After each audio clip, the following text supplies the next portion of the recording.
Muy buenas tardes, yo soy Joaquín Rey y esto es La Voz del 21. El día de ayer fue el Día Mundial de la Salud.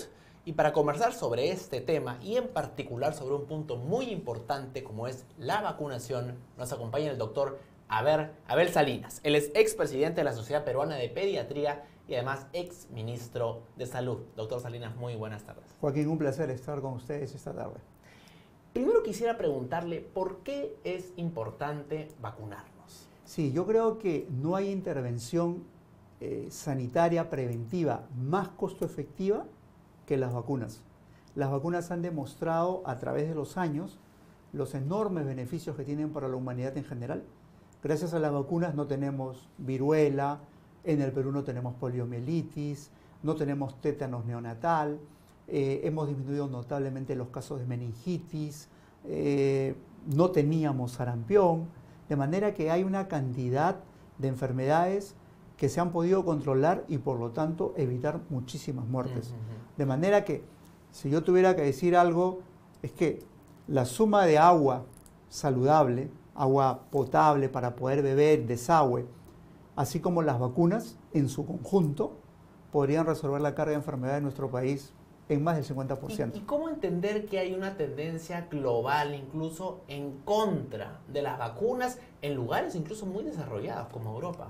En efecto, y de hecho una de los brotes que estamos viviendo en este momento en el mundo y que al Perú no ha sido ajeno, ha sido el tema de sarampión. Y es cierto, hace muchos años en Inglaterra los grupos antivacunas tomaron un estudio, que después se demostró una investigación que había sido fraudulenta, asociando uno de los componentes de la vacuna al autismo. Y entonces se prohibió la vacunación en Europa. Y Europa tiene grandes cantidades de personas con sarampión. El año pasado, en el Mundial, en Rusia, dicho sea de paso, una de las zonas de Rusia, Ucrania, tiene miles de casos de sarampión, y por lo tanto el virus se propaga fácilmente. Ahora todo el mundo va y viene, hoy estoy aquí, mañana estoy en la otra parte del mundo, y los virus van y vienen. Y esto pues ha afectado también a América. La migración. Por la migración, y fíjense, por esos grupos antivacunas. Es cierto que en América, en nuestra región de las Américas, además acontece un tema como el de Venezuela, que ajeno a un sistema de salud correcto, por la crisis humanitaria, no tienen vacunas, no tienen medicamentos y están reapareciendo muchas enfermedades y obviamente nuestros hermanos venezolanos salen, cruzan las fronteras también buscando mejores condiciones de vida, pero también siendo portadores de enfermedades. Y esto es una de las cosas que ha ocurrido. Colombia tiene sarampión, Brasil tiene sarampión, que se entiende que ha sido fundamentalmente por la migración de Venezuela. Es insólito que estamos teniendo un retroceso, entonces, digamos, a nivel global en cuanto a inmunización. Exacto, y yo le añadiría, es un vergonzoso retroceso, porque con todo lo que sabemos, con todos los beneficios que tienen las vacunaciones, el que alguna autoridad en algún país haya optado por no vacunar, o que la población en general, nuestros ciudadanos, nuestros conciudadanos no acepten las vacunaciones, ciertamente atentan no solamente contra sus propias vidas, contra las vidas de sus hijos, sino contra lo de los demás, porque una persona protegida protege también a varios que están a su alrededor. Yo creo que es importante destacar eso, ¿no? Que la vacunación, si bien puede ser una decisión individual, tiene un impacto colectivo y social, y por lo tanto le corresponde al Estado, en su rol de promover la salud pública, fomentar las vacunas. Completamente de acuerdo. Es tanto así que la semana pasada me tocó asistir a una reunión precisamente de expertos en vacunaciones en la Organización Mundial de la Salud en Ginebra, y una de las recomendaciones era esa, ¿no? Es decir, no podemos hablar de vacunas rutinarias y tenemos que comprometer a todas nuestras autoridades sanitarias en este tema de las vacunas, que sean los promotores de las vacunas. Y yo lo extendería a todos los trabajadores de la salud. Yo creo que todos los que tenemos que ver de alguna manera a nuestros pacientes, debemos propiciar las vacunaciones. El no hacerlo es otra forma encubierta de actuar como grupos antivacunas, porque si sabemos los beneficios y no los promocionamos, estamos dejando que pasen las cosas y que por lo tanto se adquieran enfermedades muy lamentables que se pueden prevenir. De modo que se puede decir con total certeza que las vacunas no generan esterilidad, como se dice, tampoco generan desmayos, o sea, no hay efectos adversos a los cuales vamos a estar preocupados. Las vacunas no están exentas de efectos adversos, pero que suelen ser mínimos comparados con los beneficios. Y de hecho, la investigación para que una vacuna se utilice en el mundo pasa por un periodo primero de prueba muy grande, primero de que no cause daño, después que sea efectiva y después que pueda tener impacto en una sociedad.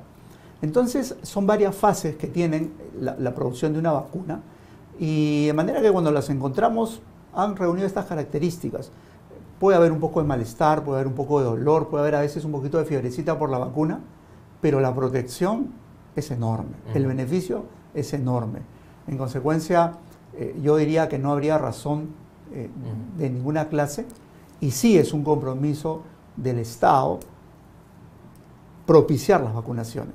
Porque primero, cuando tratamos de un niño, ¿quién defiende los derechos de un niño a ser vacunado? Los padres en primera instancia, pero luego es el Estado. Por supuesto. ¿Y quién defiende a los demás, a los que están alrededor? ¿Quién protege a los que están alrededor del no vacunado? El Estado.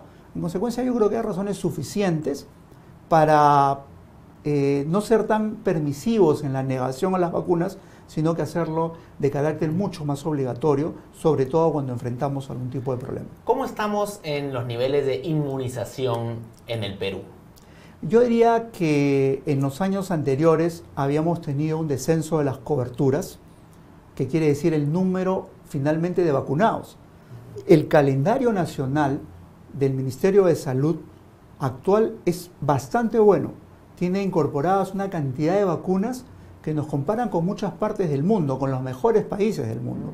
O sea que nuestros esquemas son buenos. Nos ha tocado ahora inclusive vacunar al adulto mayor contra neumonía, nos ha tocado incorporar la vacunación en la gestante contra pertussis. El año pasado, cuando me tocó desempeñar el cargo en el ministerio, incorporamos la vacuna contra varicela en los niños, de manera que tenemos suficientes vacunas y tal vez lo que haga falta es aumentar el número de vacunados, que significa la cobertura. Y ahí es donde, si bien es cierto, hemos empezado otra vez a subir, todavía estamos lejos de alcanzar la recomendación mundial. Nosotros recién estamos excediendo el 80-81% como global, como marcador global de cobertura, cuando tenemos que llegar a 95%. Yo diría que pasando el 90%, estando más cerca del 95%, podríamos darnos por satisfechos. Todavía nos queda un trecho. Cada punto porcentual es todo un despliegue enorme, que yo entiendo el esfuerzo que hace la gente operativa, desde las direcciones del ministerio, los centros de salud, el grupo humano que trata de salir a vacunar, pero es cierto que falta un impulso mucho mayor. Y hay que señalar que además la vacunación es buena en términos económicos para el Estado, porque cada sol que se invierte en prevención, en inmunización, en vacunas, es un ahorro importante en términos de tratamiento en el futuro. Desde luego, de manera que las vacunaciones no constituyen un gasto, constituyen una inversión. Algunos cálculos mundiales nos dicen que por cada dólar que nosotros invertimos en vacunaciones, ahorramos $5 es sumamente rentable. En costos directos. De manera que es sumamente rentable, es entendible fácilmente. Quisiera preguntarle, pasando a otro tema, por la anemia. Es un tema que está mucho en la agenda y que llama la atención que haya habido un pequeño resurgimiento de los indicadores de anemia. Primero, ¿qué es la anemia y cómo afecta a los menores? Claro, la anemia en el Perú fundamentalmente se da por la deficiencia de hierro. El hierro es un micronutriente que en las primeras etapas de vida del niño, estoy hablando de del primer año, de los primeros 3 años de vida, es fundamental para poder articular, conectar todas las neuronas que tenemos. Si no tenemos suficiente hierro, esas neuronas quedan independientes, no se interconectan y por lo tanto la capacidad psicomotora, la capacidad cognitiva, la inteligencia. O sea, el aprendizaje. El aprendizaje, la comprensión, el acceso a un trabajo, la mejor remuneración o salir de la pobreza si venimos de la pobreza, está impedido. De manera tal que la anemia es solamente la punta del iceberg. Debajo de eso está, por ejemplo, la deficiencia de hierro con todos estos problemas que ocasiona. Nos ocasiona, en todo caso, ciudadanos ya no de primera categoría cuando sean adultos, sino de segundo o tercer nivel. Porque eso tiene efecto en su desarrollo neurológico, por ejemplo. Y digamos, si por más que haya un buen maestro, buenas clases, si es que el estudiante no puede pues, recibir el conocimiento, digamos, hay un impacto en la educación pública también. Muy así es, así es. Si no tenemos la capacidad de aprender, de almacenar información, no tenemos capacidades de desarrollarnos después. ¿Cuáles son las maneras más efectivas de combatir la anemia? Yo creo que lo importante es prevenirla en la forma más natural posible. Y yo diría, Joaquín, es fácil de entender esto. Imagínate que casi un 30% de nuestras mujeres gestantes tienen anemia por déficit de hierro. De manera que 1 de cada 3 ya tienen anemia. Esas reservas que tienen que ser transferidas a su bebé, fundamentalmente en el último trimestre del embarazo, pues ya no se da limitadamente. Si a eso sumamos que tenemos un incremento del número de cesáreas, hay más sangrados, más pérdidas sanguíneas, menos aporte de hierro al bebé al momento del nacer. Si a eso le agregamos que cortamos el cordón umbilical rápidamente, en lugar de hacer un pinzamiento tardío, después de dejar que esté pulsando, porque siguen habiendo una microtransfusión y le va pasando de la placenta al bebé, después que nació, cuando lo ponemos en el vientre de la mamá, todavía conectado al cordón umbilical, sigue pasando sangrecita y sigue pasando suficiente cantidad de micronutrientes como el hierro. Y si a eso le sumamos que después podemos fomentar la lactancia materna exclusiva, que tiene un aporte suficiente, adecuado, bien aprovechado de hierro. El hierro de la leche materna no está en exceso, pero se aprovecha entre el 50 y el 90%. Y si después de eso, a los 6 meses, hacemos que un niño se alimente bien, que reciba alimentos, por ejemplo, en el Perú, de la fuente animal, que puede ser pescado, que puede ser hígado, sangrecita, que tiene altos contenidos de hierro, a otra víscera como vaso, etc., vamos a asegurarnos que el aporte de hierro que recibe ese niño sea en forma natural, pero suficiente. Y vamos a prevenir anemia. Si nosotros queremos intervenir anemia, es decir, corregir la anemia de un niño, nos vamos a tardar mucho tiempo en corregirla, porque el hierro no se trata de darle suplementos, no se corrige tan rápido, va a tomar meses que vamos a perder en esa posibilidad de desarrollo, y por lo tanto vamos a estar muy tardíos. El tema aquí fundamental es preventivo, así es, y mucho más precoz. Y es decir, si es que se llega con el tratamiento luego de unos meses o años, ya hay una serie de daños que no se pueden recuperar posteriormente. Así es, que difícilmente pueden ser reversibles y peor aún, y esto es lamentable y es la realidad, no tenemos en el Perú un plan de recuperación neurosensorial del niño, por ejemplo, que estuvo afectado por anemia. Hoy por hoy estamos tratando de decir, le voy a suplementar con hierro y le voy a corregir su hemoglobina. Eso, la verdad, y se lo digo como expresidente de la Sociedad Peruana de Pediatría o como exministro, eso es casi una burla, eso no se puede hacer. Decirle ya, pues ya está tu hemoglobina normal, sí, pero ¿y el daño que te ocasionamos? ¿Qué pasó? Ese no se recupera. De forma tal de que hay que intervenir antes. Y una de las cosas, Joaquín, que nosotros, por ejemplo, pudimos propiciar y que ya está listo, tiene ficha técnica, es que pensábamos que podríamos fortificar el arroz con hierro. Que el arroz se consume masivamente, hasta en exceso. Los peruanos... Todo va con arroz. Todo va con arroz, pero debería ser una cuarta parte. No tiene nada de hierro normalmente, ¿no? Pero ya tiene la ficha técnica, ya empezó a producirse.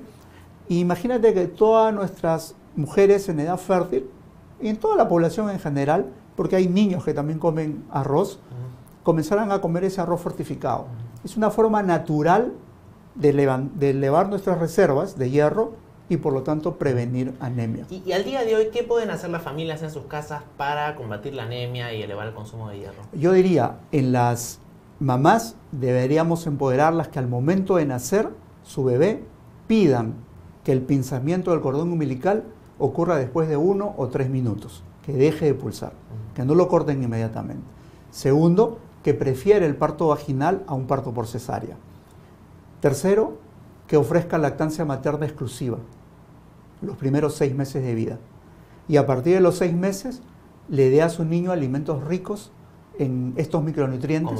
Como por ejemplo pescado, carne molida, hígado. ¿Cuáles son las alternativas más económicas? Que son económicas. Sangrecita, vaso es sumamente barato.